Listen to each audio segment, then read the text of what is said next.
Alright, I think we're pretty much good to go. We don't need that. Let's open up my chat.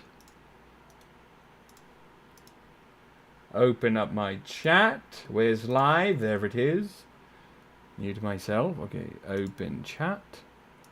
Pop out my chat. Is my it's working. We're good. Okay, you can hear me. We're good. That's what matters the most, is that I can hear what the hell is going on. We're just gonna have a really small chat box because so I can see what the heck's going on. Alright. I got like hella money. Okay, well, we got chat. We're live. We got my stupid face right here. There it is. We got the book. Boom. Alright. Now I'm going to turn off the background noise.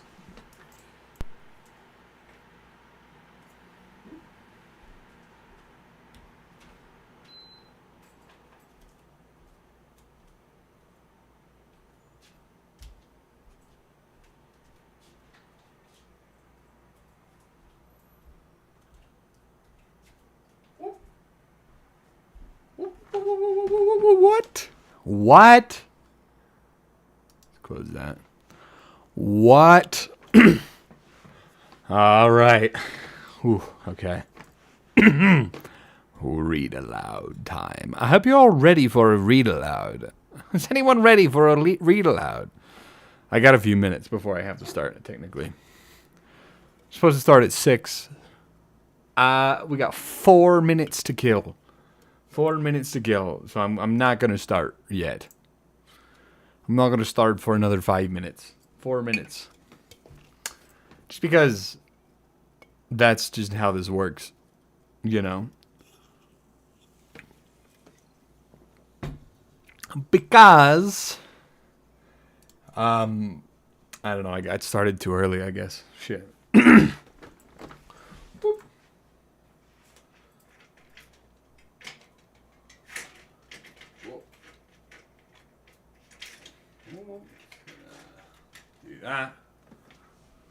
I got like hella money.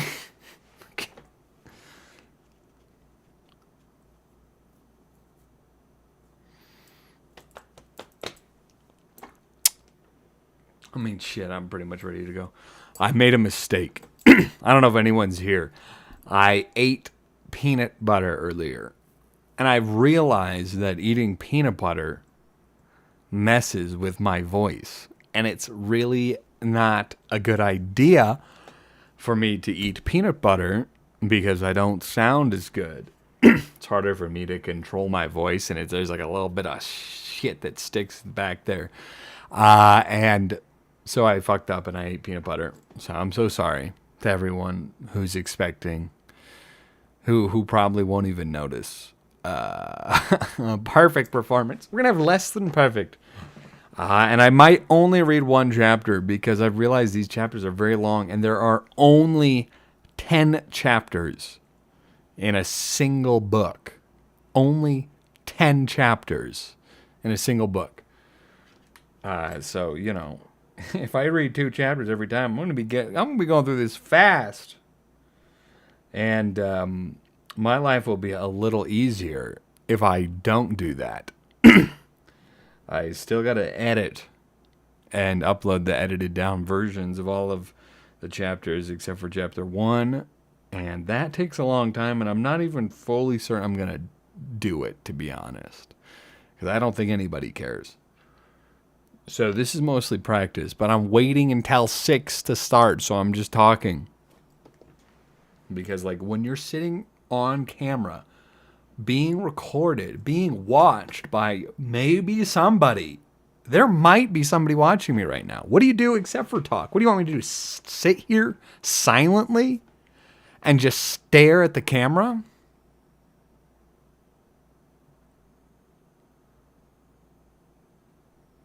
Not fun. See, that was weird.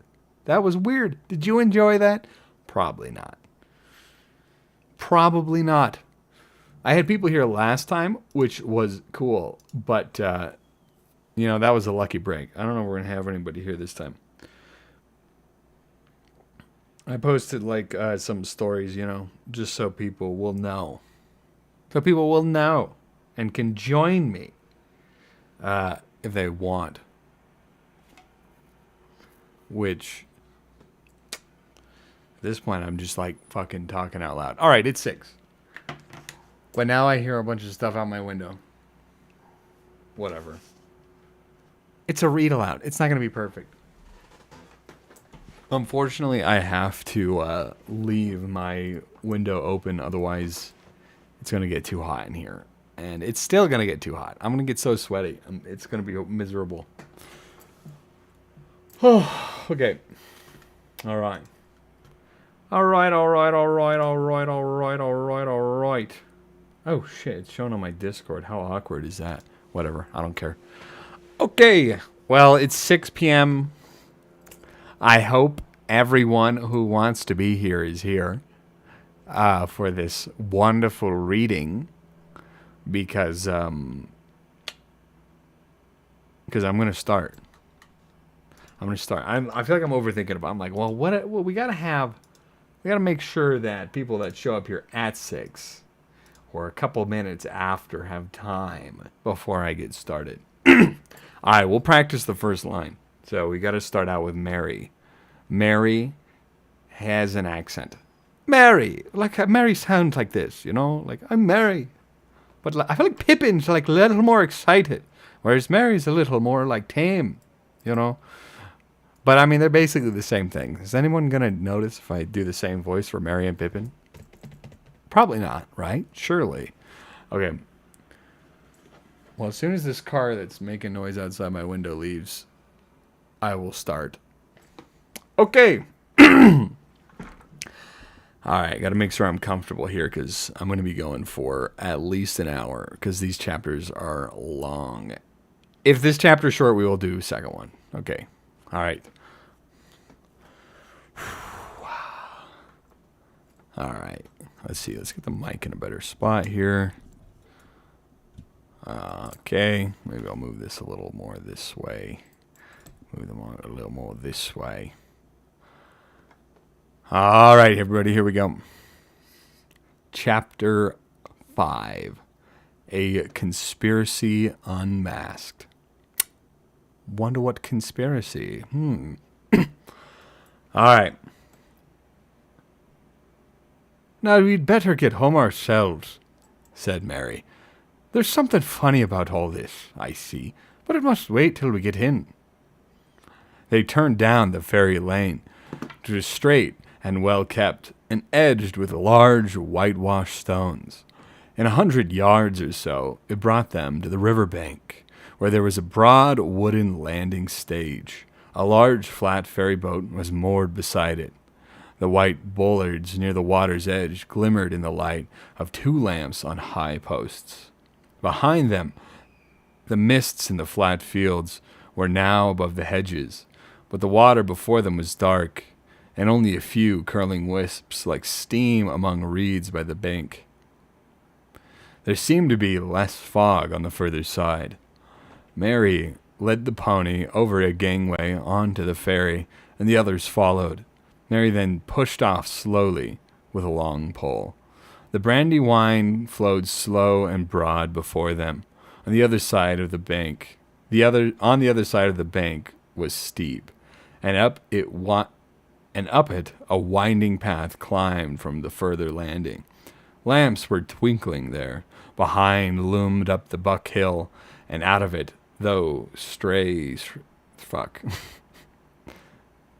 Behind loomed up the Buck Hill, and lamps were twinkling there. Nope, I'd read that one. Hey, is no one here yet? We're good, so no one cares. Great. Behind loomed up the Buck Hill, and out of it, through stray shrouds of mist, shone many windows, yellow and red. They were the windows of Brandy Hall, the ancient home of the Brandybucks.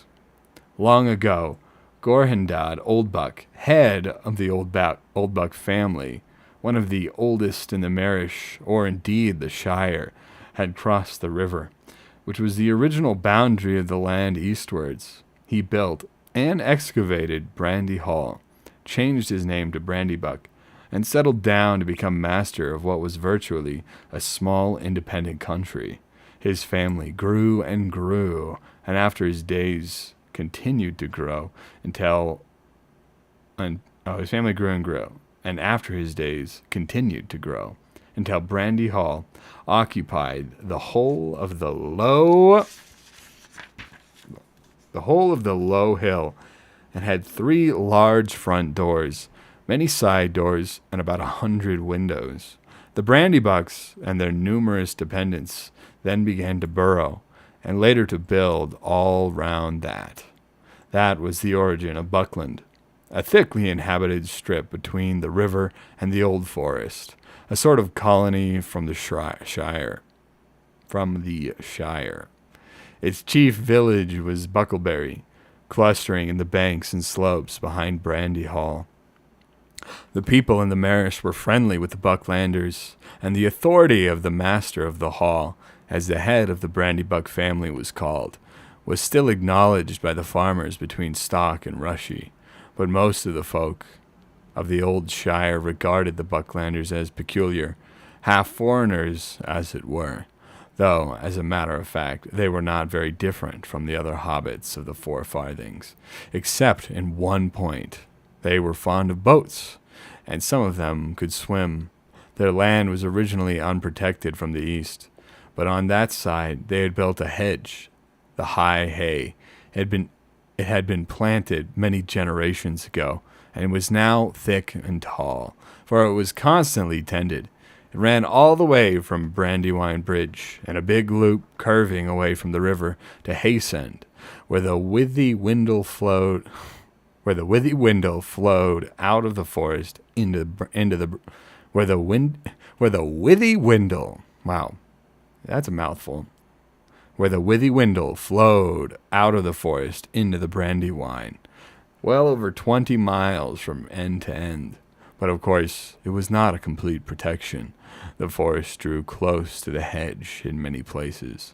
The Bucklanders kept their doors locked after dark. That also was not unusual in the Shire. The ferry boat moved slowly across the water. The Buckland shore drew nearer. Sam was the only member of the party who had not been over the river before. He had a strange feeling as a slow, gurgling stream slipped by.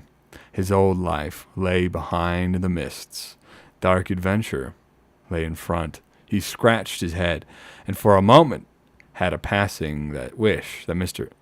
He scratched his head, and for a moment had a passing wish that Mr. Frodo could have gone on living quietly at Bag End.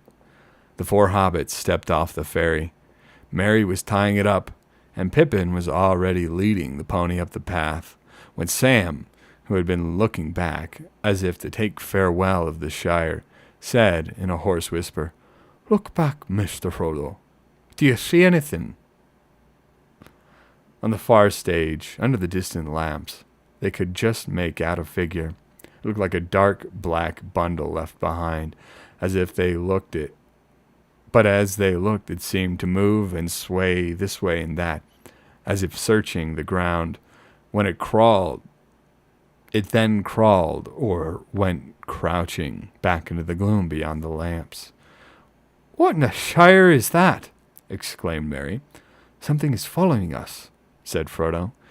"But don't ask any more now. Let's get away at once."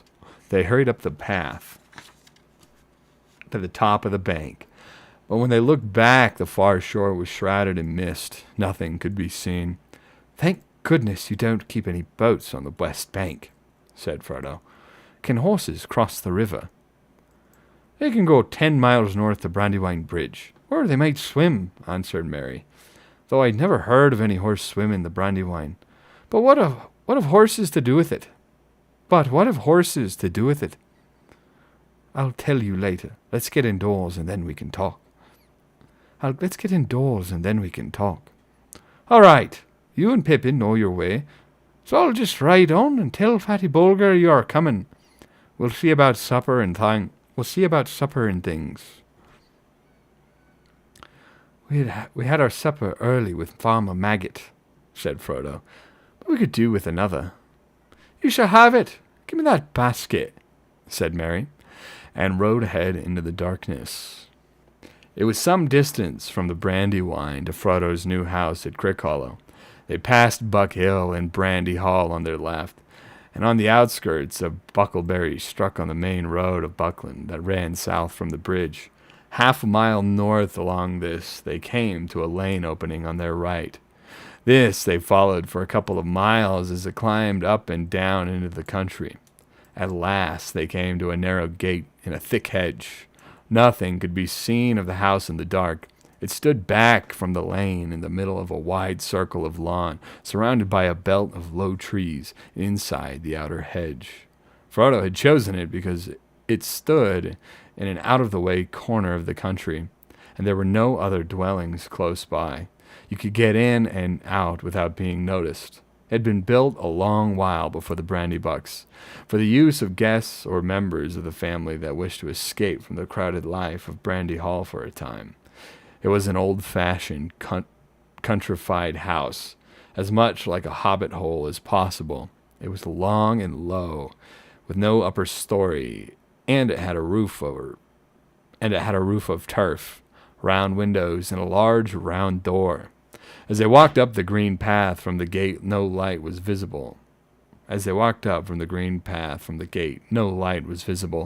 the windows were dark and shuttered. Frodo knocked on the door, and Fatty Bulger opened it. A friendly light streamed out. They slipped in quickly and shut themselves and the light inside. They were in a wide hall with no doors on either side. In front of them, a passage ran back down the middle of the house. "Well, what do you think of it?" asked Mary, coming up the passage. "We have done our best in a short time to make it look like home. After all, Fatty and I only got here with the last cartload yesterday." Frodo looked around. It did look like a home. Many of his own favorite things, or Bilbo's things, they reminded him sharply of him in their new setting, were arranged as neatly as possible as they had been in Bag End. It was a pleasant, comfortable, welcoming place. He found himself wishing that he was really coming here to settle down in a quiet retirement. It seemed unfair to have to put his friends to all this trouble, and he wondered again how he was going to break the news to them that he must leave them so soon, indeed at once. Yet that would have to be done that very night, before they all went to bed. "It's delightful," he said with an effort. "I hardly feel that I have moved at all." The travelers hung up their cloaks and piled their packs on the floor. Mary led them down the passage and threw open a door at the far end. Firelight came out, and a puff of steam. "A bath!" cried Pippin. "Oh, blessed Meriadoc!" Which order shall we go in? Too many accents. "Oh, blessed Meriadoc!" "Which order shall we go in?" said Frodo. "Eldest first, or quickest first?"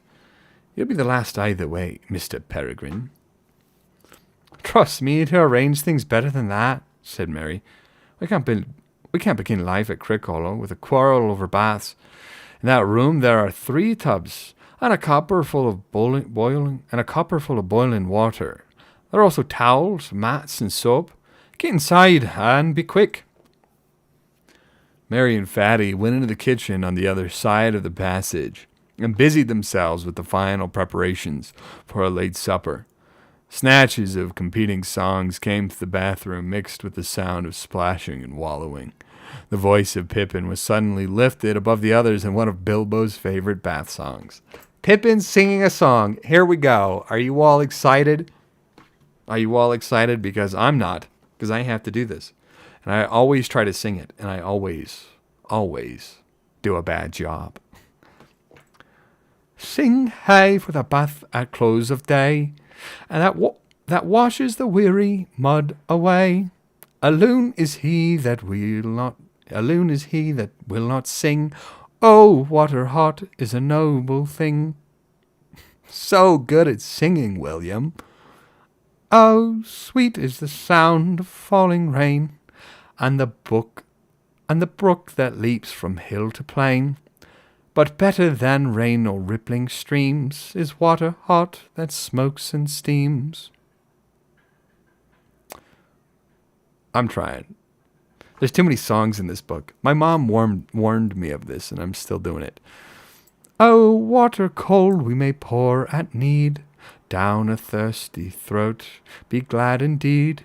But better is beer if drink we lack, and water hot borne down the back. Good at singing? No. Fuck, there's another fucking line. Oh, water is fair that leaps on high, in a fountain wide beneath the sky. But never did fountain sound so sweet as splashing hot water with my feet. Terrible! Okay. I can't help but comment on my own singing. I'm sorry. I don't know what the notes are supposed to be. I'm not a singer, okay?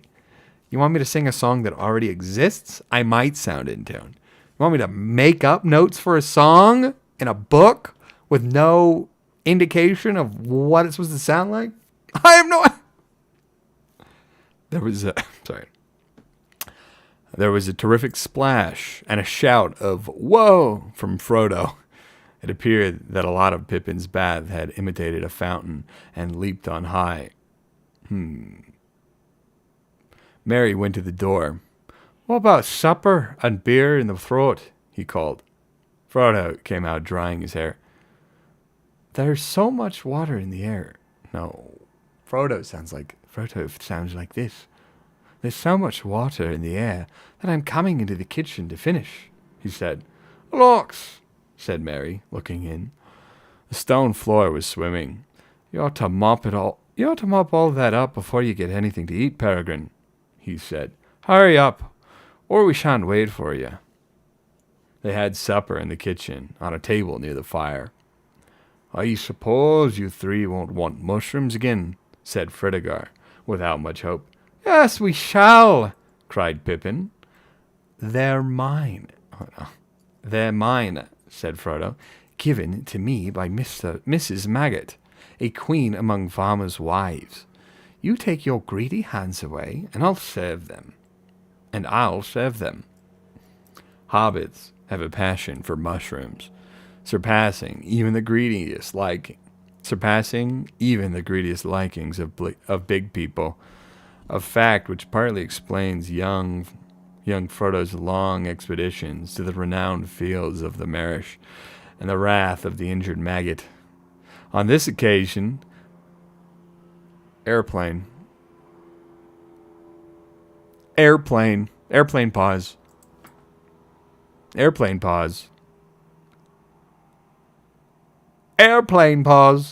I don't know, can you guys hear that? If only there was someone to answer. On this occasion, there was plenty for all, even according to Hobbit standards. There were also many other things to follow, and when they had finished, even Fatty Bulger heaved a sigh of content. They pushed back the table and drew chairs around the fire. "We'll clear up later," said Merry. "Now tell me all about it. I guess that you have been having adventures, which is not quite fair without me. I want a full account, and most of all, I want to know what the matter was with old Maggot, and why he spoke to me like that. He sounded almost as if he was scared, if that was possible." "We've all been scared," said Pippin, after a pause, in which Frodo stared at the fire and did not speak. Loud car pause. "And you would have been too if you had been chased for 2 days by black riders." "And what were they?" "Black figures riding on black horses," answered Pippin. "If Frodo won't talk, I'll tell you the whole tale from the beginning." And then he gave a full account of their journey from the time when they left Hobbiton. Sam gave various supporting nods and exclamations. Frodo remained silent. I should think you were making it all up," said Merry. "If I had not seen that black shape on the landing stage and heard the queer sound in Maggot's voice. What do you make of it all, Frodo?" "Cousin Frodo's been very close," said Pippin. "But the time has come for him to open out. So far, we have been given nothing more to go on than Farmer Maggot's guess that has something to do with old Bilbo's treasure." "That was only a guess," said Frodo hastily. "Maggot does not know anything." "Old Maggot is a shrew fellow," said Merry.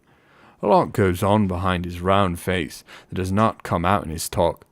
I've heard that he used to go into the old forest at one time, and he has the reputation of knowing a good many strange things.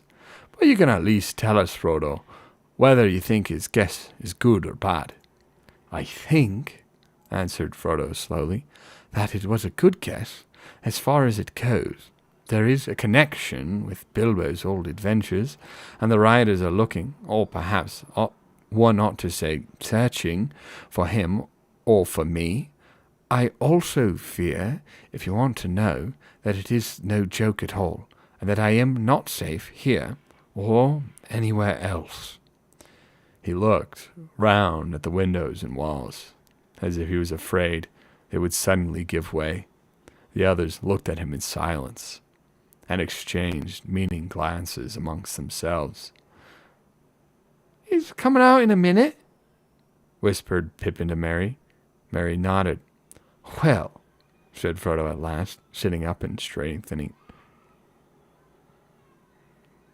Screaming children pause. I don't even know what the fuck that noise was. "Well," said Frodo at last, sitting up and sitting up and straightening his back as if he had made a decision. "I can't keep it dark any longer. I have got something to tell you all, but I don't quite know how to begin." "I think I could help you," said Merry quietly, "by telling you some of it myself." "What do you mean?" said Frodo, looking at him anxiously. "Just this, my dear old Frodo. You are miserable, because you don't know how to say goodbye. You meant to leave the Shire, of course, but dangers come on you sooner than you expected, and now you are making up your mind to go at once, and you don't want to. We're very sorry for you." Frodo opened his mouth and shut it again. A look of surprise was so comical that they laughed. "Dear old Frodo," said Pippin, "did you really think you had thrown dust in all our eyes? You have not been nearly careful or clever enough for that. You have obviously been planning to go and saying farewell to all your haunts all this year since April. We have constantly heard you muttering, 'Shall I ever look down into that valley again, I wonder?' and things like that. And pretending that you had come to the end of your money, and actually selling your beloved Baggins to those Saxville Bagginses, and all those close talks with Gandalf." "Good heavens," said Frodo, "I thought I had been both careful and clever. I don't know what Gandalf would say. Is all the Shire discussing my departure then?" That's the problem with keeping your window open. There's always noise.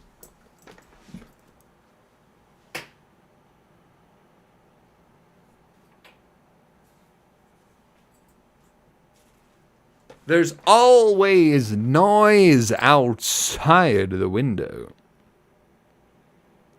I want it to be silent, but I also don't want to overheat because of heat.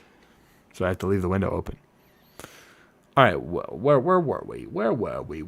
Is all the Shire discussing my departure then? Oh, jeez. Oh, no, said Merry. "Don't worry about that. The secret won't keep for long, of course.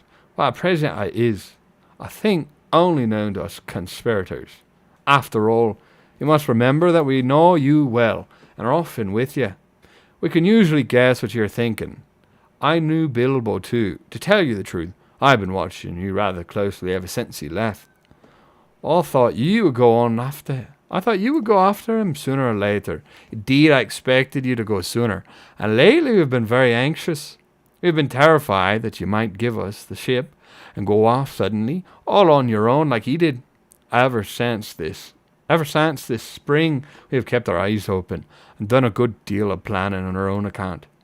You are not going to escape so easily. But I must go, said Frodo. It cannot be helped, dear friends. It is wretched for all of us, but it is no use your trying to keep me. Since you have guessed so much, please help me and do not hinder me.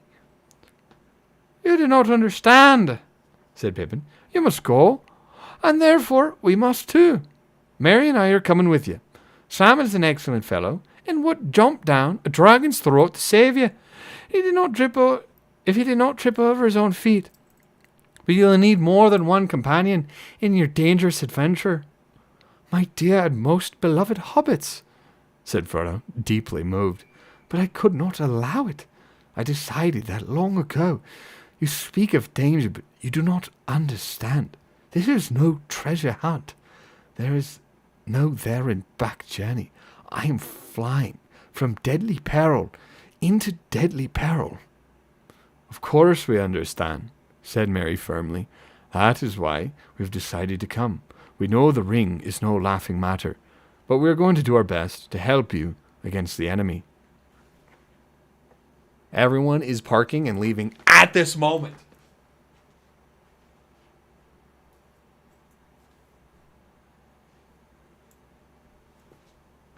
I feel like people can't even hear this. That's not even that loud. Why am I pausing? Nobody can hear it. Nobody can hear it. I'll edit this in a couple of months and I'll find out. And that'll be a very helpful time to know if people can hear this. Of course we understand. We know the ring is no laughing matter. But we are going to do our best to help you against the enemy. The ring, said Frodo, now completely amazed. Yes, the ring, said Merry. My dear old hobbit, you don't allow for the inquisitiveness of friends. I've known about the existence of the ring for years, before Bilbo went away, in fact.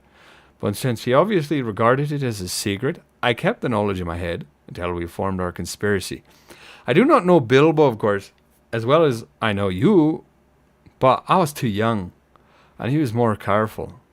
But he was not careful enough, and if you want to know how I first found out, I'll tell you. Go on, said Frodo. Go on, said Frodo faintly. It was the Saxville Bagginses that were his downfall, as you might expect. One day, a year before the party, I happened to be walking along the road when I saw Bilbo ahead. Suddenly, in the distance, the SBs appeared, coming towards us. Bilbo slept. Oh, I'm losing my accent. Sometimes my brain doesn't hold on to what it needs to. Bilbo slowed down. The SBs appeared, coming towards us. Bilbo slowed down, and then, hey presto, he vanished. I was so startled that I hardly had the wits to hide myself in a more ordinary fashion. But I got through the hedge and walked along the field inside. I was peeping through it into the road after the SBs had passed, and was looking straight at Bilbo when he suddenly reappeared. I caught a glint of gold as he put something back in his trouser pocket. After that, I kept my eyes open. In fact, I confess, I spied. But you must admit that was very intriguing, and I was only in my teens. I must be the only one in Shire, besides you, Frodo, that has ever seen the old fellow's secret book. You have read the book? Cried Frodo. Good heavens above! Is nothing safe? Not two, I should say, said Merry. But I have had only one rapid glance, and that was difficult to guess. Get. He never left the book about. I wonder what became of it. I shall like another look. Have you got it, Frodo? No, it was not at Bag End. He must have taken it away. Well, as I was saying, Merry proceeded, I kept my knowledge to myself till this spring when things got serious. Then we formed our conspiracy, and as we are serious too, and meant business, we have not been too scrupulous. You are not a very easy nut to crack, and Gandalf is worse. But if you want to be introduced to our chief investigator, I can produce him. Where is he? Said Frodo, looking round, as if he expected a masked and sinister figure to come out of a cupboard. Step forward, Sam, said Merry. Oh, Jesus, now they're talking outside my fucking window. Leave the car on. Have a conversation.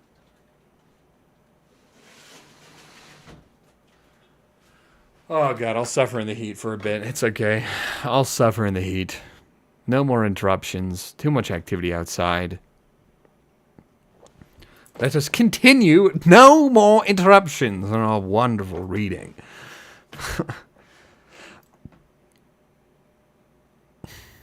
Okay, where am I at? Oh, yes.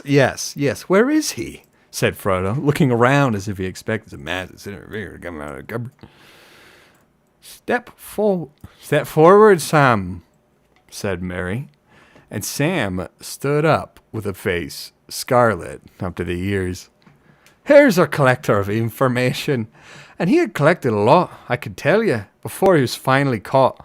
After which, I must say, he seemed to regard himself as on parole and tried up.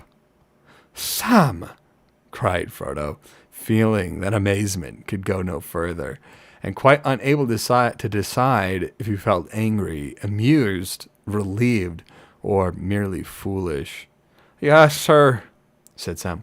Begging your pardon, sir, but I meant no wrong to you, Mr. Frodo, nor to Mr. Gandalf, for that matter.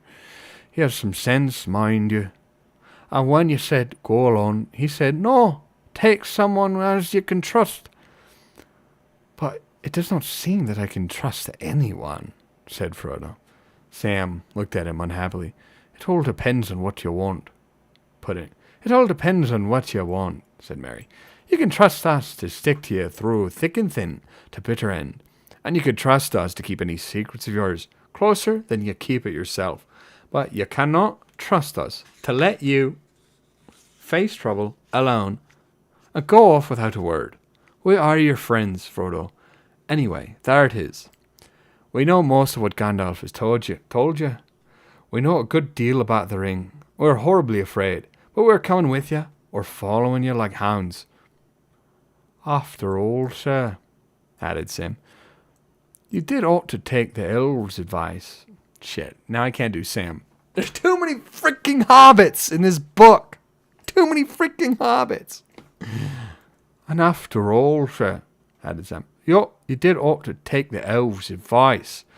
Gildor said you should take them as it was willing. You can't deny it. I don't deny it, said Frodo, looking at Sam, who was now grinning. I don't deny it, but I'll never believe you are sleeping again, whether you snore or not. I shall kick you hard to make sure. You are a set of deceitful scoundrels. You are a set of deceitful scoundrels, he said, turning to the others. But bless you, he laughed, getting up and waving his arms. I give in.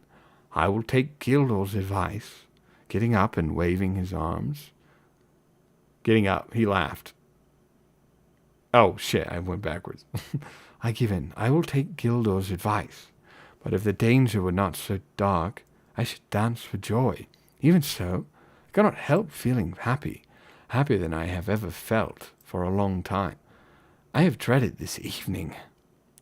Good, that's settled. 3 cheers for Captain Frodo and company. They shouted, and they danced around him. Merry and Pippin began a song, which they had apparently got ready for the occasion. Another one. Oh my God. It was made, oh my gosh. It was made on the model of the dwarf song that started Bilbo on his adventure long ago and went to the same tune. That doesn't help me at all. Thanks for that, but that doesn't help me at all. You need to tell me like, oh, this sounds like the alphabet song. This sounds like Lady Gaga. Okay. Farewell we call on earth and hall, through wind may blow and rain may fall. We must away ere break of day, far over wood and mountain tall, to Rivendell where elves yet dwell, in glades beneath the misty fell. Through moor and waste we ride in haste, and whither then we cannot tell. See, every song sounds the same, and not good. With foes ahead, with foes ahead, with foes ahead, behind us tread, beneath the sky shall be our bed, until at last our toil be past, our journey done, our errand sped. We must away. We must away. Who sings that? Who sings that? Not me. We must away. We must away. We must away. We must away. We ride before the break of day. Stop with the songs. Please, Mr. Tolkien. Please. Stop with the songs. Please. Please. Please. Okay. Very good, said Frodo.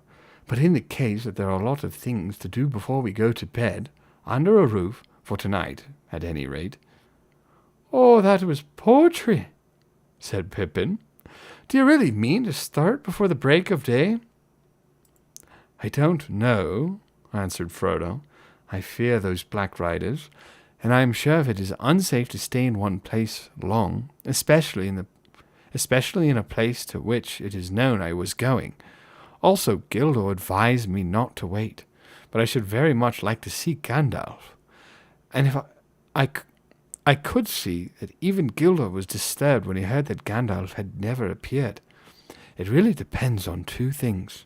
How soon could the riders get to Bucklebury, and how soon could we get off? It will take a good deal of preparation. The answer to the second question, said Mary, is that we could get off in an hour. I have prepared practically everything. There are 5 ponies in the stable across the fields. Stores and tackle are all packed, except for a few extra clothes and perishable food. It seems to have been a very efficient conspiracy, said Frodo. But what about the... It seems to have been, it's funny. But what about the Black Riders? Would it be safe to wait one day for Gandalf? That all depends on what you think the riders would do. And if they found you here, answered Mary, they could have reached here by now, of course, if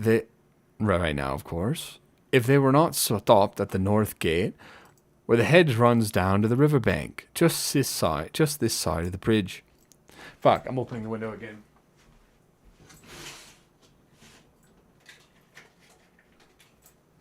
It is too hot, folks. It is too dang hot.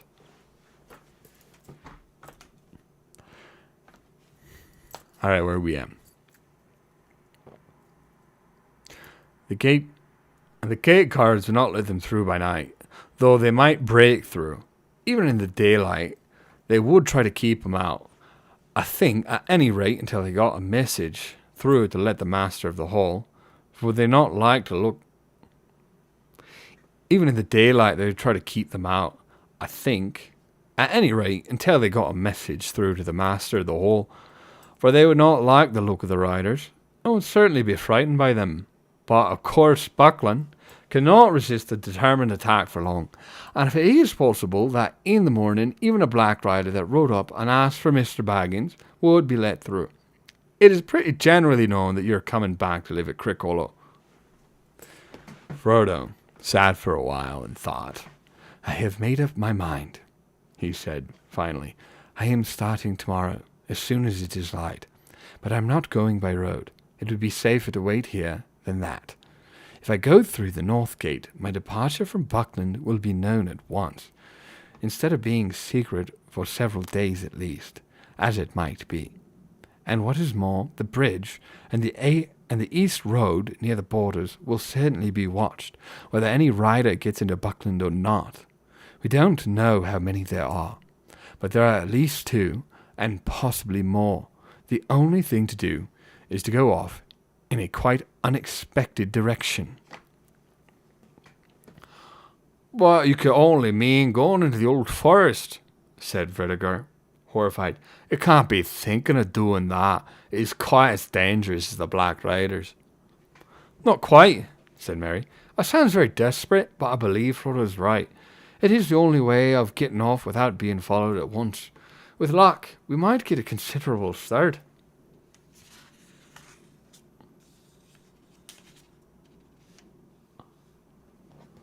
But you won't have any luck in the old forest, objected Frediger.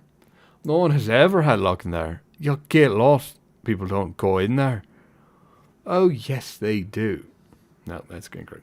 Oh, yes, they do, said Mary. The Brandybucks go in occasionally when the fit takes them. We have a private entrance. Frodo went in long ago. I've been in several times, usually in daylight. Of course, when the trees are sleepy and fairly quiet. Well, do as ye think is best, said Fredigar. I'm more afraid of the old forest than of anything I know about. The stories about it are a nightmare, but my vote hardly counts, and I'm not going on the journey. Still, I'm very glad someone is stopping behind who can tell Gandalf what you have done. When he turns up, as I'm sure he will before long. Fond as he was of Frodo, Fatty Bulger had no desire to leave the Shire, nor to see what lay outside it. His family came from the East Farthing, from Budgeford in Bridgefields, in fact, but he had never been over the Brandywine Bridge. His task, according to the original plans of the conspirators, was to stay behind and deal with inquisitive folk, and to keep up as long as possible the pretense that Mr. Baggins was still living at Crick Hollow. He had even brought along some old clothes of Frodo's to help him in playing the part. They little thought of how dangerous that part might prove. Excellent, said Frodo, when he understood the plan. We could not have left any message behind for Gandalf otherwise. I don't know whether these riders can read or not, of course, but I should not have dared to risk a written message in case they got in and searched the house. But if Fatty is willing to hold the fort, I can be sure of Gandalf knowing the way we have gone. That decides me. I am going into the old forest first thing tomorrow. Well, that's that, said Pippin. On the whole, I'd rather have our job than Fatty's, waiting here till Black Riders come. You wait till you are well inside the forest, said Fredegar. You'll wish you were back here with me before this time tomorrow. It's no good arguing about it any more, said Mary. We have still got to tidy up and put the finishing touches to packing before we get to bed. I shall call you all before the break of the day. When at last he had got to bed, Frodo could not sleep for some time. His legs ached. He was glad that he was riding in the morning. Eventually he fell into a vague dream, in which he seemed to be looking out of a high window over a dark sea of tangled trees. Down below among the roots there was the sound of creatures crawling and snuffling. He felt sure they would smell him out sooner or later. Then he heard a noise in the distance. At first he thought it was a great wind coming over the leaves of the forest. Then he knew that it was not leaves, but the sound of the sea far off, a sound he had never heard in waking life, though it often troubled his dreams. Suddenly he found he was out in the open. There were no trees after all. He was on a dark heath, and there was a strange salt smell in the air. Looking up, he saw before him a tall, white tower, standing alone on a high ridge. A great desire came over him to climb the tower and see the sea. He started to struggle up the ridge towards the tower, but suddenly a light came into the sky, and there was a noise of thunder. All right, that is chapter 5. That was not that long. That was not that long at all. That was only like 44 minutes. So, yeah, we will read another one. We will read another one. Do not panic, my fans.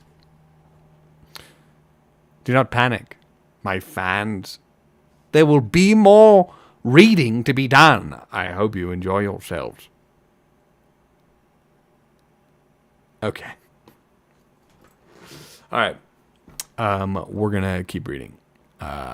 Chapter 6. The Old Forest. Frodo woke suddenly. It was still dark in the room. Merry was standing there with a candle in one hand and banging on the door with the other. "All right, what is it?" said Frodo, still shaken and bewildered. "What is it?" cried Merry. "It's time to get up. It's 4:30 and very foggy. Come on, Sam is already getting breakfast ready. Even Pippin is up, and I'm just going to saddle the ponies and fetch the one that is the bit. I'm just going to saddle the ponies and fetch the one that is to be the baggage carrier. Wake up that sluggard Fatty. At least he must get up and see us off." It was soon after 6 o'clock. Soon after 6 o'clock. The 5 hobbits were ready to start. Fatty Bulger was still yawning. They stole quietly out of the house. Merry went in front, leading a laden pony, and took his way along a path that went through a spinney behind the house, and then cut across several fields. The leaves of trees were glistening, and every twig was dripping. The grass was gray with cold dew. Everything was still, and far away noises seemed near and clear. Fowls chittering in the yard, someone closing a door of a distant house. In their shed they found the ponies, sturdy little beasts of the kind loved by hobbits. Not speedy, but good for a long day's work. They mounted, and soon they were riding off into the mist, which seemed to open reluctantly before them and close forbiddingly behind them. After riding for about an hour, slowly and without talking, they saw the hedge looming suddenly ahead. It was tall and netted over with silver cobwebs. "How are you going to get through this?" asked Mr. Fredegar. "Follow me," said Merry, "and you will see." He turned to the left along the hedge, and soon they came to a point where it bent inwards, running along the lip of a hollow. A cutting had been made at some distance from the hedge, and went sloping gently down into the ground. It had walls of brick at the sides, which rose steadily, until suddenly they arched over and formed a tunnel that dived deep under the hedge and came out in the hollow on the other side. Here Fatty Bulger halted. "Goodbye, Frodo," he said. "I wish you were not going into the forest. I only hope you will not need rescuing before the day is out. But good luck to you, today and every day." "If there are no worse things ahead than the old forest, I shall be lucky," said Frodo. "Tell Gandalf to hurry along the east road. We shall soon be back on it and going as fast as we can. Goodbye," they cried, and rode down the slope and disappeared from Fredegar's sight into the tunnel. It was dark and damp. At the far end it was closed by a gate of thick-set iron bars. Merry got down and unlocked the gate, and when they had all passed through, he pushed it. And when they had all passed through, he pushed it to again. It shut with a clang, and the lock clicked. The sound was ominous. "There," said Merry, "you have left the Shire, and are now outside, and on the edge of the old forest." "Aren't the stories about it true?" asked Pippin. "I don't know what stories you mean," Merry answered. "If you mean the old bogey stories Fatty's nurses used to tell him, about goblins and wolves and things of that sort, I would say no. At any rate, I don't believe them. But the forest is queer. Everything in it is very much more alive." more aware than what is going on, so to speak, than things are in the Shire. And the trees do not like strangers. They watch you. And they're usually content merely to watch you, but as long as daylight lasts, they are content merely to watch you, as long as daylight lasts. And don't do much. Occasionally, the most unfriendly ones may drop a branch, or stick a root out, or grasp at you with a long trailer. But at nights things can be most alarming, or so I'm told. I have only once or twice been in here after dark, and then only near the hedge. I thought all the trees were whispering to each other, passing news and plots along in an unintelligible language, and the branches swayed and groped without any wind. They do say the trees actually do move, and can surround strangers and hem them in. In fact, long ago they attacked the hedge, and came and planted themselves right by it, and leaned over it. But the hobbits came and cut down hundreds of trees, and made a great bonfire in the forest, and burned all the ground in a long strip east of the hedge. After that, the trees gave up on the attack, but they became very unfriendly. There is still a wide bare space, not far inside where the bonfire was made. "Is it only the trees that are dangerous?" asked Pippin. "There are various queer things living deep in the forest, and on the far side," said Merry. "Or at least, I have heard so, but I have never seen any of them. But something makes paths. Whenever one comes inside, one finds open tracks, but they seem to shift and change from time to time in a queer fashion. Not far from this tunnel there is, or was for a long time, the beginning of quite a broad path leading to the bonfire glade. And then on more or less in our direction, east and a little north. That is the path I'm going to try to find." The hobbits now left the tunnel gate and rode across the wide hollow.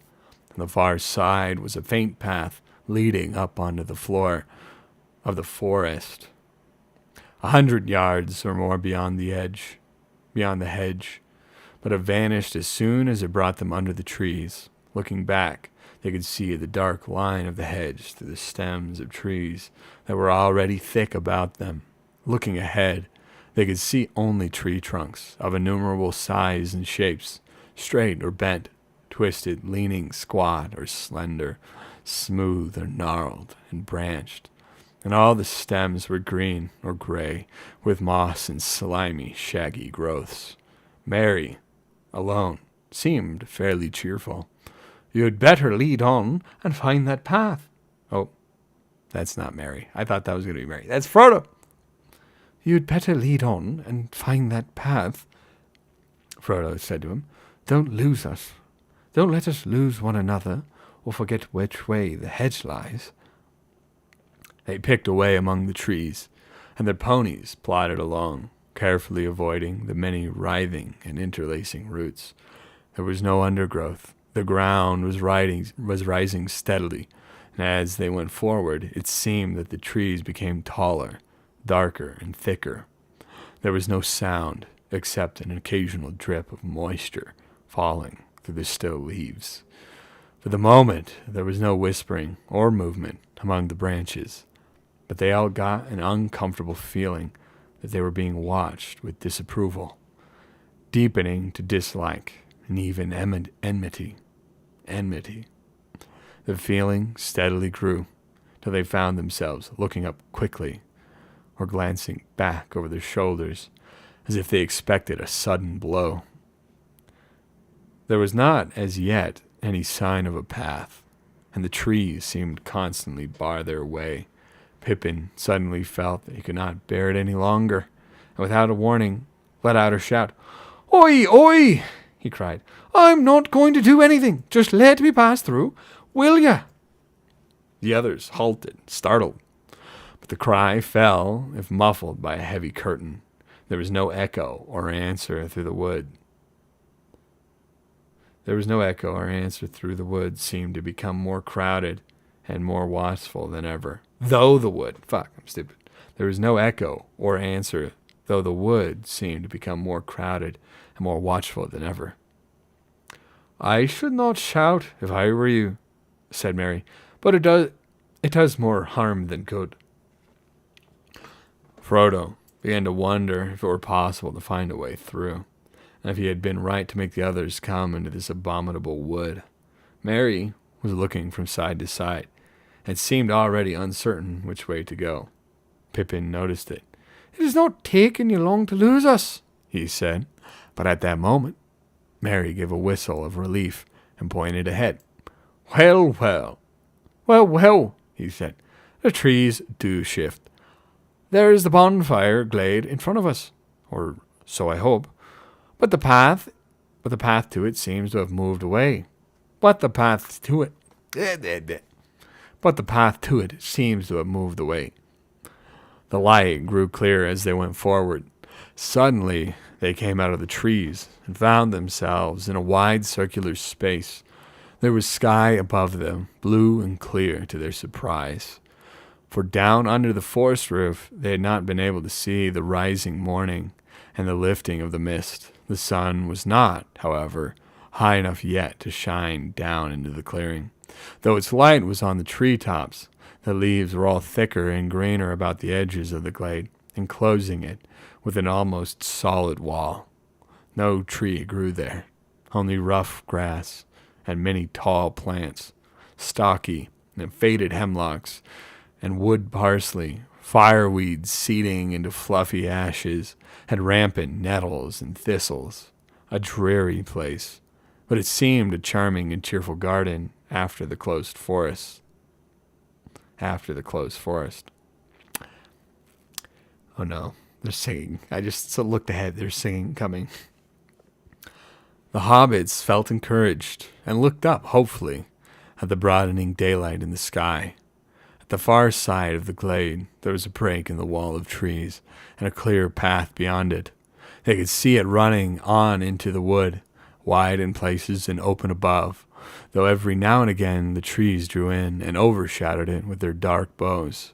Up this path they rode.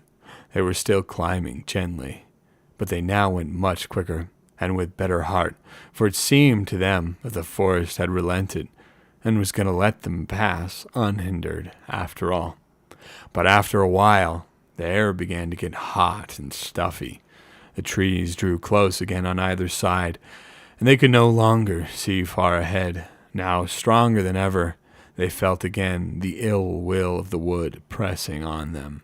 So silent was it that the fall of their ponies' hooves, rustling on dead leaves and occasionally stumbling on hidden roots, seemed to thud in their ears. Frodo tried to sing a song to encourage them, but his voice sank to a murmur. "Oh, wanderers." What does Frodo sound like? Frodo. Gandalf. Yes, I'm Frodo Baggins. Sorry. "Oh, wanderers in the shadowed land, despair not, for dark they stand. All woods there be must end at last, and see the open sun go past. The setting sun, the rising sun, the day's end or the day begun." Terrible singing. "For east or west or all woods must fall." If I did this professionally, I would need to practice all of these songs many times ahead of time. It would be miserable. Fail. What? All woods must fail. Fail. Even as he said the word, his voice faded into silence. The air seemed heavy, and the making of words wearisome. Just behind them, a large branch fell from an old overhanging tree with a crash into the path. The trees seemed to close in before them.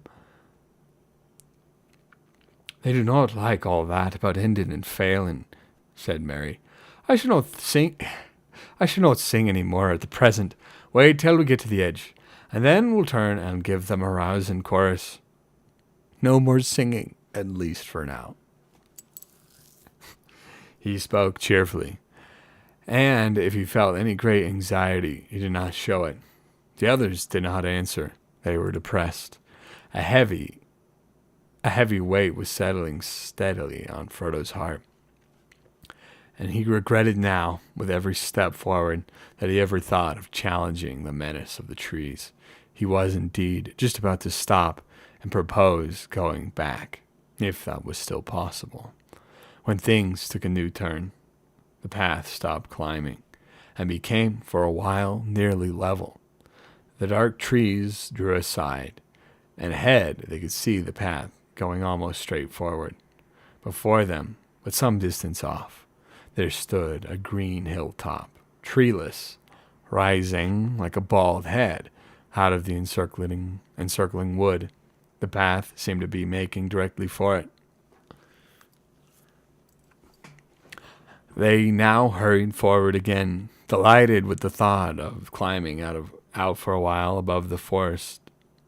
Delighted with the thought of climbing out for a while above the roof of the forest. The path dipped and then again began to climb upwards, leading them at last to the foot of the steep hillside. There it left the trees and faded into the turf. The wood stood all around the hill like thick hair that ended sharply in a circle round a shaven crown. The hobbits led their ponies up, winding round and round until they reached the top. There they stood and gazed about them. The air was gleaming and sunlit, but hazy. They could not see to any great distance. They could not see to any great... Honking. Break time. Oh, Mr. Frodo. Oh, Mr. Frodo. Oh, it gets tired reading. Let's see. All right. They stood there and gazed about them. The air was gleaming sunlit. Oh, near at hand the mist was now almost gone, though here and there it lay in hollows of the wood, and to the south of them, out of a deep fold cutting right across the forest, the fog still rose like steam or wisps of white smoke. "That," said Merry, pointing out with his hand, "that is the line of the Withy Windle. It comes down out of the downs and flows southwest through the midst of the forest to join the Brandywine below Hayfen. We don't want to go that way. The Withy Windle Valley is said to be the queerest part of the whole wood, the centre from which all the queerness comes, as it were."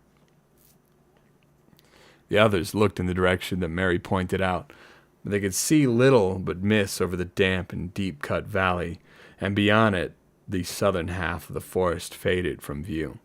The sun on the hilltop was now getting hot. It must have been about 11 o'clock, but the autumn haze still prevented them from seeing much in other directions. In the west... Hey, Colby. Yes, they have just now... Wait. Yes, they did leave the Shire. Yes. They left the Shire. Where am I at? Okay. Must have been about 11 o'clock. The autumn haze still prevented them from seeing much in other directions.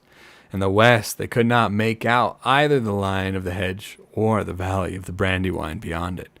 Northward, where they looked most hopefully, they could see nothing that might be the line of the great east road, for which they were making. They were on an island in the sea of trees, and the horizon was veiled. On the southeastern side, the ground fell very steeply, as if the slopes of the hill were continued far down under the trees, like island shores that really are the sides of a mountain rising deep out of waters. They sat on the green edge and looked out over the woods below them while they ate their midday meal. As the sun rose. Oh, shit. Oh, got a bit of dry throat there. Oh. Ah, yes. Okay. As the sun rose and passed noon, they glimpsed far off in the east the gray-green lines of the downs that lay beyond the old forest on that side. They cheered them greatly, for it was good to see a sight of anything beyond the wood's borders, though they did not mean to go out that way, if they could help it. The Borrowed Downs had a sinister reputation in Hobbit legend as the forest itself. hear a car outside. Whatever. At length, they made up their minds to go on again. The path that had brought them to the hill reappeared on the northward side, but they had not followed it far before they became aware that it was bending steadily to the right. Soon it began to descend rapidly, and they guessed that it must actually be heading towards the Withywindle Valley, not at all the direction they wished to take. After some discussion, they decided to leave this misleading path and strike northward, for although they had not been able to see it from the hilltop, the road must lie that way, and it could not be many miles off. Also, northward and to the left of the path, the land seemed to be drier and more open, climbing up to slopes where the trees were thinner, and pines and firs replaced the oaks and ashes and other strange and nameless trees of the denser wood. At first, their choice seemed to be good.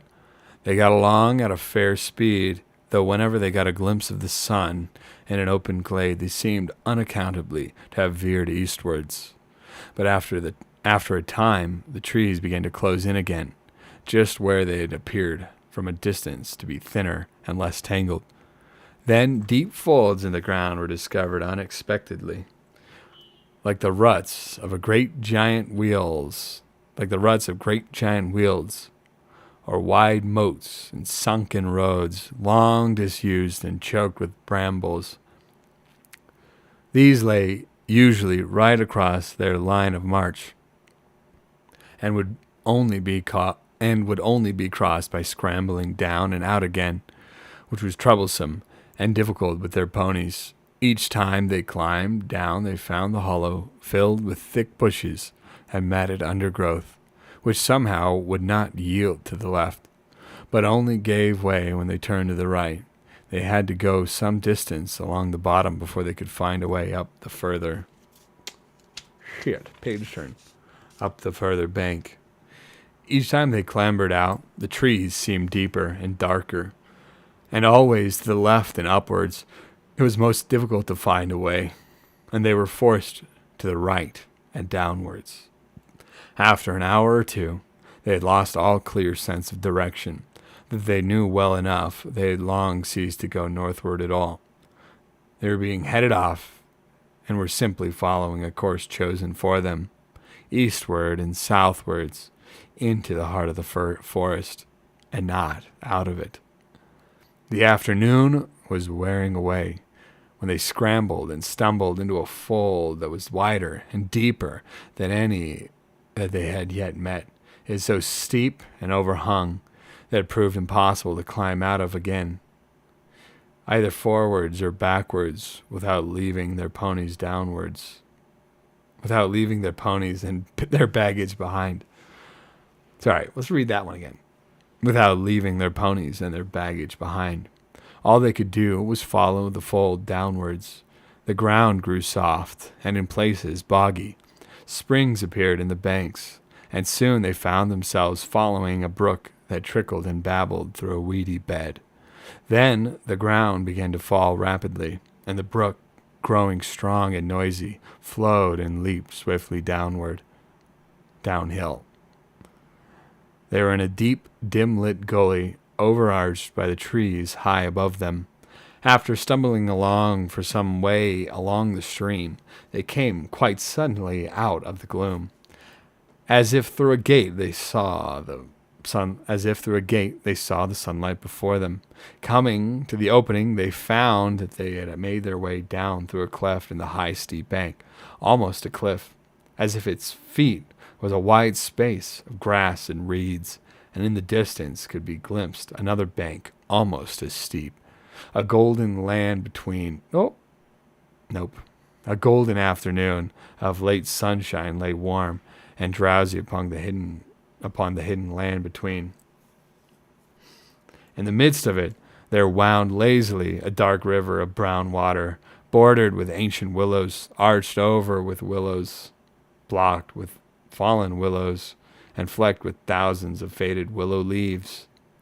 The air was thick with them, fluttering yellow from the branches for there was a warm and gentle breeze blowing softly in the valley, and the reeds were rustling, and the willow boughs were creaking. Well, now I have at least some notion of where we are," said Mary. "We have come almost in the Fuck, so much narration. I forgot how to voice. Okay. We have come almost in the opposite direction to which we intended. Thus, this is the River Withywindle. I will go on and explore." He passed out into the sunshine and disappeared into the long grasses. After a while, he reappeared and reported that there was fairly solid ground between the cliff foot and the river. In some places, firm turf went down to the water's edge. "What's more," he said, "there seems to be something like a footpath wandering on this side of the river. If we turn left and follow it, we shall be bound to come out on the east side of the forest eventually." Old Man Willow. There's a picture. This book has pictures, but you don't get to see them. "I dare say," said Pippin, "that is, if the track goes on far, and does not simply lead us into a bog and leave us there, who made the track, do you suppose, and why? I'm sure it was not for our benefit. I'm getting very suspicious of this forest and everything in it, and I begin to believe all the stories about it. Have you any idea how far eastward we should have to go?" "No," said Mary, "I haven't, and I don't know in the least how far down the Withywindle we are, or who could possibly come here often enough to make a path along it, but there's no other way out that I can see of or think of." There was nothing else for it. They filed out. Mary led them to the path that he had discovered. Everywhere, the reeds and grasses were lush and tall, in places far above their heads. But once found, the path was easy to follow, as it turned and twisted, picking out the sounder ground among the bogs and pools. Here and there, it passed over rills, running down gullies into the Withywindle, out of the higher forest lands, and at these points there were tree trunks or bundles of brushwood laid carefully across. The hobbits began to feel very hot. There were armies of flies of all kinds buzzing around their ears. The afternoon sun was burning on their backs. At last they'd come suddenly into a thin shade. Great gray branches reached across the path. Each step forward became more reluctant than last. Sleepiness seemed to be creeping out of the ground and up their legs and falling softly out of the air upon their heads and eyes. Frodo felt his chin go down and his head nod. Just in front of him, Pippin fell forward onto his knees. Frodo halted. "It's no good," he heard Mary saying. Can't go another step without rest.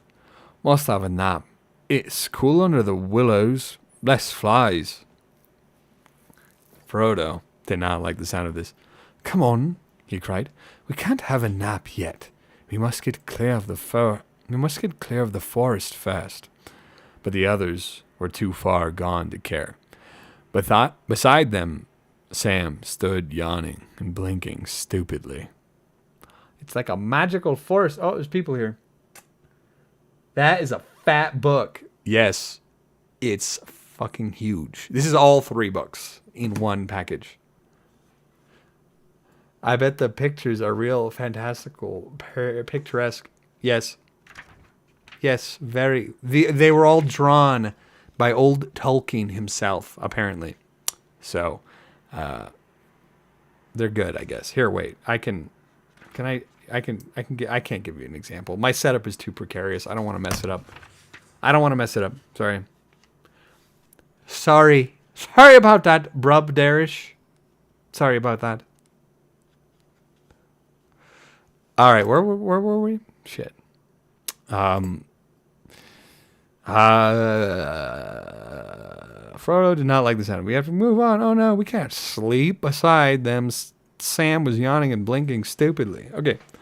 Suddenly, Frodo himself felt sleep overwhelming him. His head swam. There now seemed hardly a sound in the air. The flies had stopped buzzing, only a gentle noise on the edge of the hearing. A soft fluttering, as of a song half whispered, seemed to stir in the boughs above. He lifted his heavy eyes and saw leaning over him a huge willow tree, old and hoary. A tease, but yeah, sorry. Maybe after the chapter we'll go back. Enormous it looked, its sprawling branches going up like reaching arms with many long-fingered hands, as its knotted and twisted trunk gaping in wide fissures that creaked faintly as the boughs moved. The leaves fluttering against the bright sky dazzled him, and as he toppled over, lying where he fell upon the grass. "They're all falling asleep, oh no! Oh no!" Merry and Pippin dragged themselves forward and lay down with their backs to the willow trunk. Behind them, the great cracks gaped wide to receive them as the tree swayed and creaked. They looked up at the gray and yellow leaves moving softly against the light and singing. They shut their eyes, and then it seemed that they could almost hear words, cool words, saying something about water and sleep. They gave themselves up to the spell and fell fast asleep at the foot of the great gray willow. Is the willow tree putting them to sleep? Frodo lay for a while, fighting with the sleep that was overpowering him. Then, with an effort, he struggled to his feet again. He felt a compelling desire for cool water. "Wait for me, Sam," he stammered. "Must bathe feet a minute." Must to bathe his feet. Half in a dream, he wandered forward to the riverward side of the... Half in a dream, he wandered forward towards the riverward side of the tree, where great winding roots grew out of the stream, like gnarled dragonets straining down to drink. He straddled one of these and patted his hot feet in the cool brown water, and there he too suddenly fell asleep with his back against the tree. Sam sat down and scratched his head and yawned like a cavern. He was worried. The afternoon was getting late, and he thought this sudden sleepiness uncanny. "There's more behind this than the sun and warm air," he muttered to himself. "I don't like this great big tree. I don't trust it. Hark, it's singing all about sleep now. This won't do at all." He pulled himself to his feet and staggered off to see what had become of the ponies. He found that two had wandered on a good way. Along the path, and he had just caught them and brought them back toward the others, when he heard two noises, one loud and the other soft, but very clear. One was a splash of something heavy falling into the water. The other was a noise like a snick of a lock when a door quietly closes fast. Like the snick of a lock. He rushed back to the bank. Frodo was in the water close to the edge, and a great tree root seemed to be over him and holding him down, but he was not struggling. Sam gripped him by the jacket and dragged him from under the root, and then with difficulty hauled him onto the bank. Almost at once he woke and coughed and spluttered. "Do you know, Sam," he said at length, "the beastly tree threw me in. I felt it. The big root just twisted round and tipped me in." "You're a treeman, I expect, Mr. Frodo," said Sam. "You shouldn't sit in such a place, if you feel sleepy." "What about the others?" Frodo asked. "I wondered what sort of dreams they're having." They went round to the other side of the tree, and then Sam understood the click he had heard. Pippin had vanished. The crack by which he had laid himself had closed together, so that not a chink could be seen. Merry was trapped. Another crack had closed about his wrist, about his waist. His legs lay outside, but the rest of him was inside a dark opening, the edges of which gripped like a pair of pincers. "This is creepy. This isn't in the movies. Ah!" Frodo and Sam beat first upon the tree trunk. I probably shouldn't make weird noises randomly while I'm reading. I'm ruining the peaceful aesthetic. Frodo and Sam beat first upon the tree trunk where Pippin had lain. They then struggled frantically to pull open the jaws of the crack that held poor Merry. It was quite useless. "What a foul thing to happen!" Frodo cried wildly. "Why did we ever come into this dreadful forest? I wish we were all back at Crickhollow." He kicked the tree with all his strength, heedless of his own feet. A hardly perceivable shiver ran through the stem and up into the branches. The leaves rustled and whispered, but with a sound now of faint and far-off laughter. "I suppose we haven't got an axe among our luggage, Mr. Frodo?" he asked Sam. I brought a little hatchet for chopping firewood," said Frodo. "That wouldn't be much use."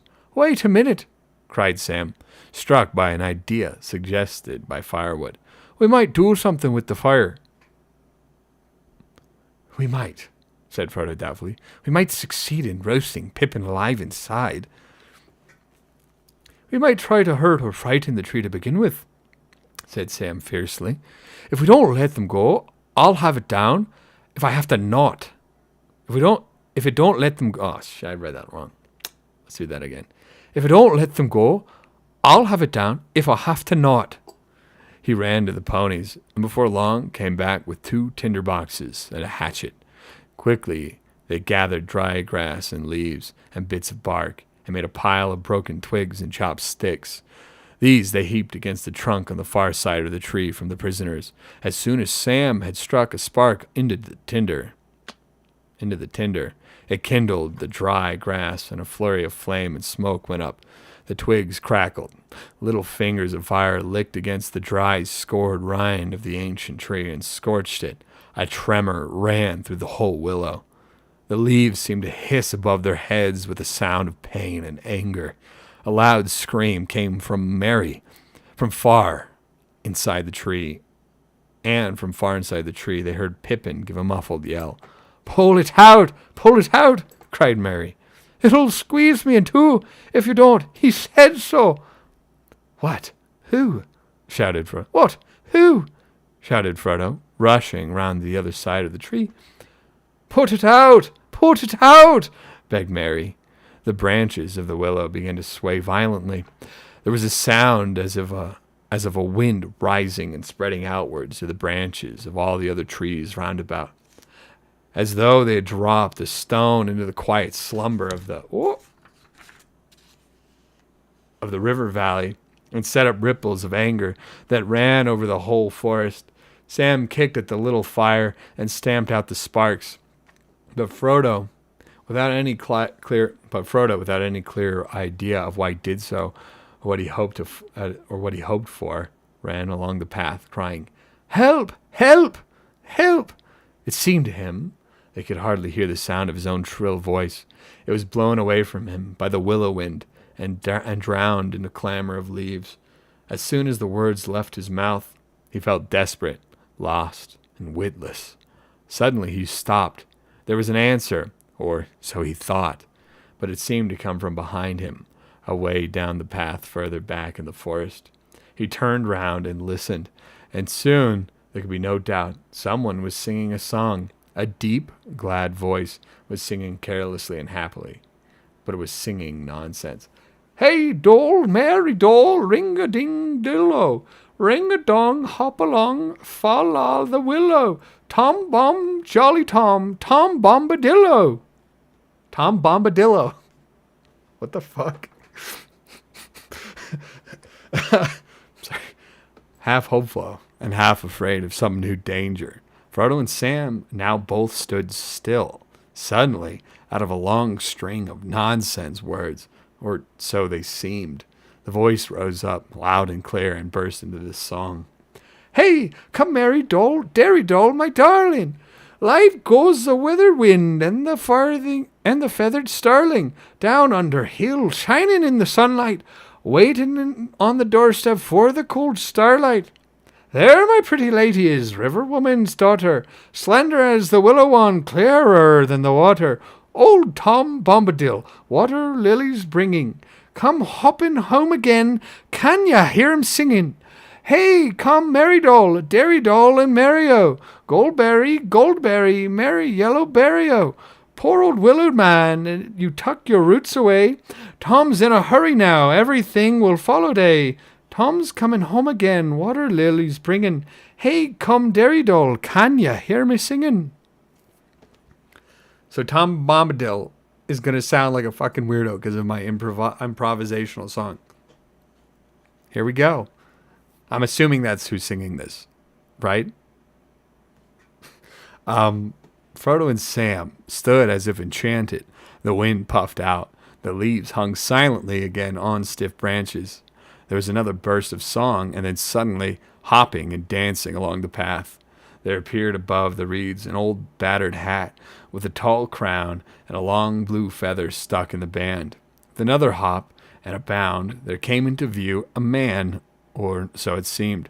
At any rate, he was too large and too heavy for a hobbit, if not quite tall enough for one of the big people, though he made noise enough for one, stumping along with great yellow boots on his thick legs and charging through grass and rushes like a cow going down to drink.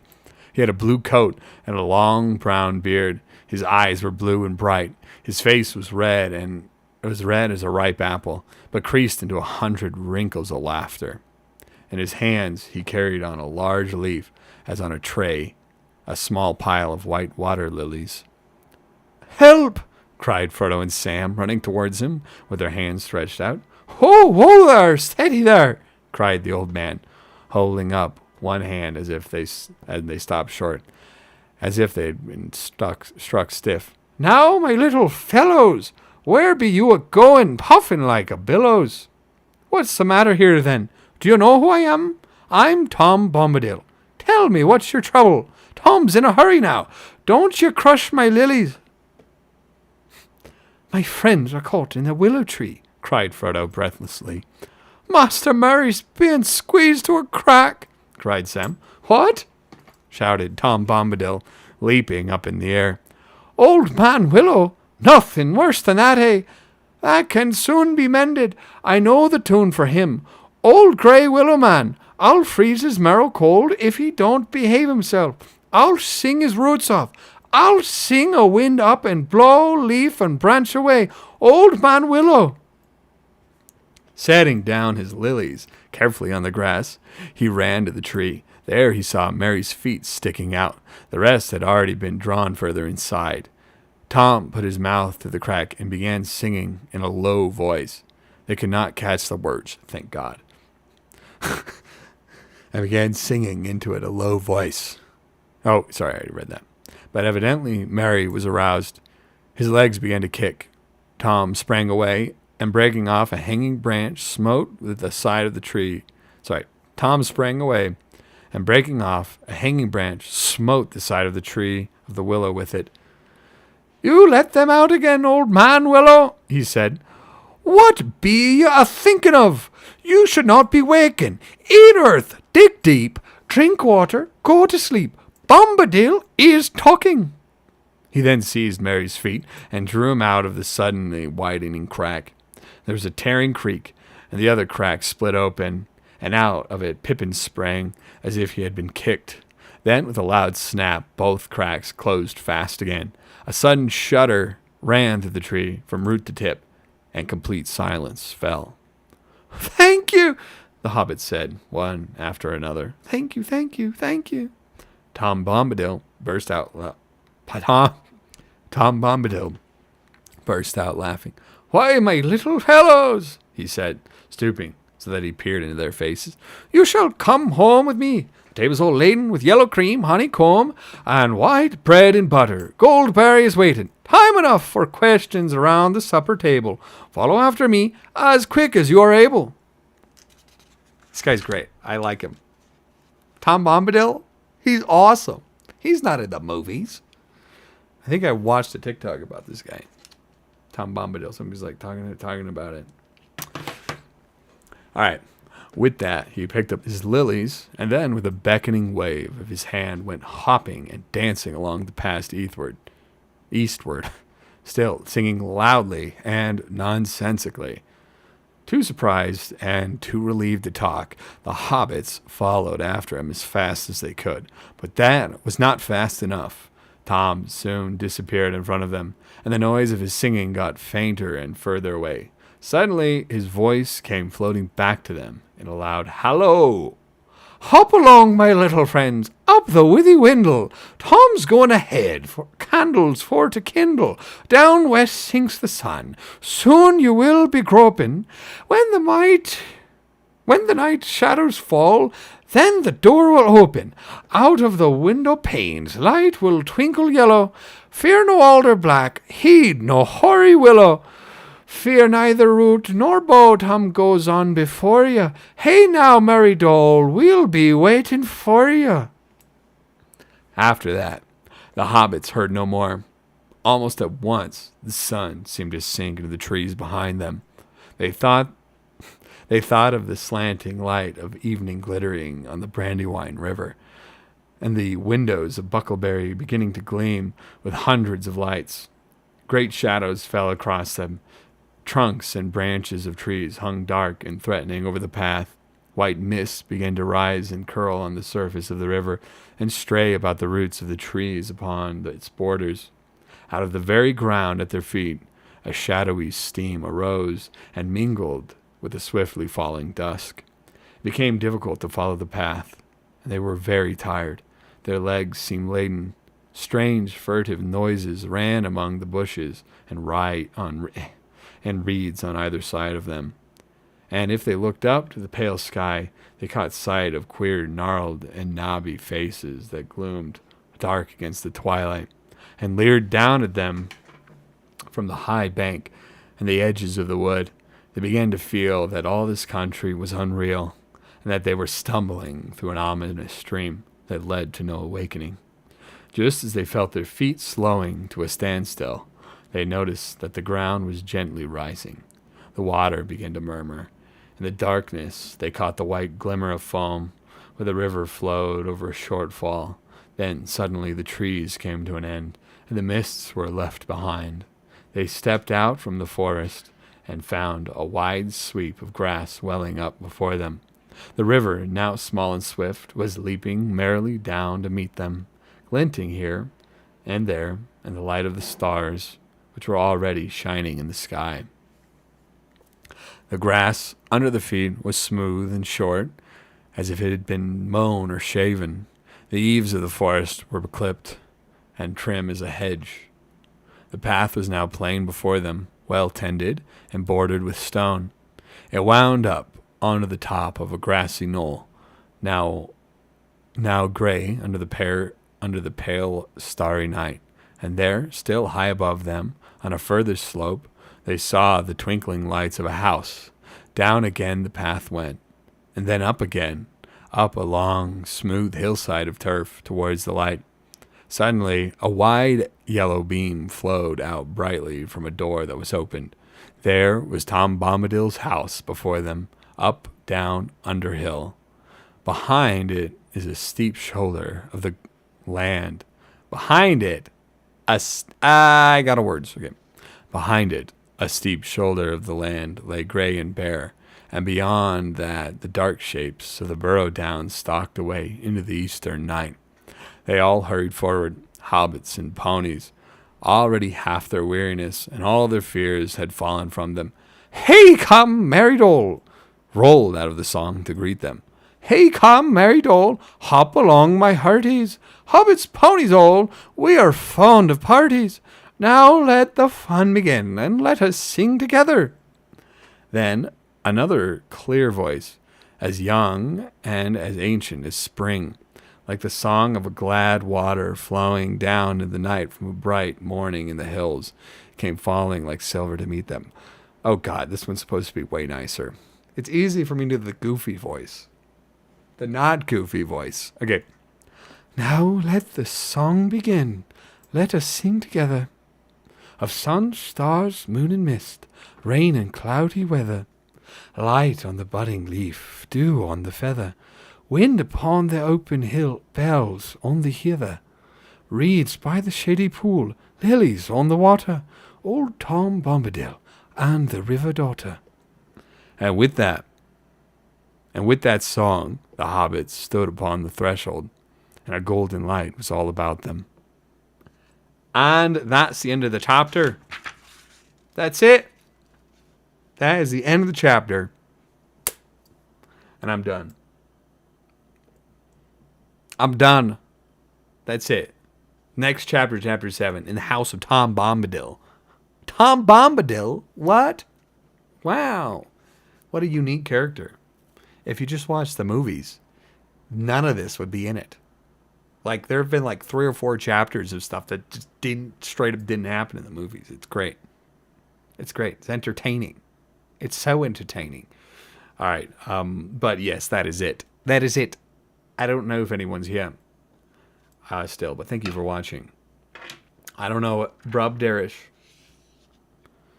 Do you want to see the image? Oh, wait, here, let's find one picture. Just because I feel bad. I feel like I should show it.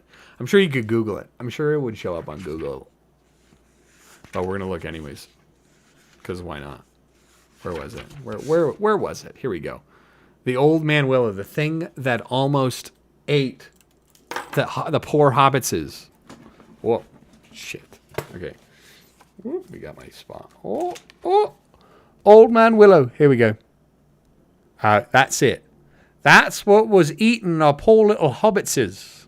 This dumb tree was swallowing up poor Merry and Pippin, and almost Frodo, if not for Samwise Gamgee, and Tom Bombadil.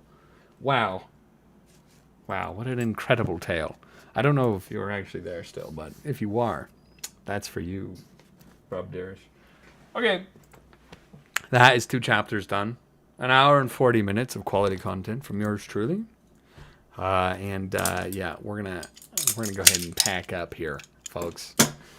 I'll be back. Come back next Monday if you're still here. Come back next Monday at the same time, 6 p.m. Mountain Standard Time, which for some folks might not be accurate, but Mountain translate. Do what you got to do.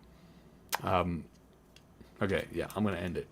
Farewell all. Thank you for watching, and commenters. That is a rare and wonderful thing to have, commenters on your video. Okay, all right, that's it. Goodbye.